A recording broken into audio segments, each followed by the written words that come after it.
ஏ பாப்பா, நாங்க கொஞ்ச நேரம் விளையாடுறோம், கொஞ்சம் இறங்குறியா?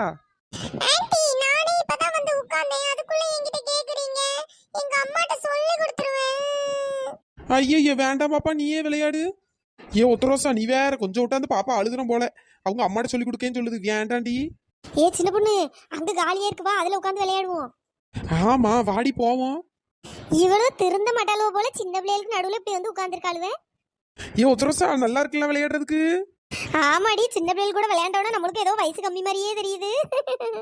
அண்ணா, எனக்கு விளையாடுறதுக்கு சீசாவே இல்ல, வாங்கி தாங்கண்ணா. அங்க ஏதோ ஒரு ரெண்டு பெரிய அக்கா உட்கார்ந்துருக்காங்க. இருமா, அண்ணன் கேட்டு வாங்கி தரேன். அக்கா, என் தங்கச்சி சீசா வேணும் கேக்குறாங்க, இறங்குங்க. நீங்க பெரியவங்க தானே, நீங்க ஏன் இதுல இருந்து விளையாடுறீங்க? இறங்குங்க. அடே ஒழுங்கு மரியாதை ஓடிரு பத்துக்க. நானே இப்பதான் சீசால இடம் கிடைச்சுன்னு கொஞ்ச நேரம் விளையாண்டு கிடக்கும், அதுக்குள்ள வந்துட்டான் போல.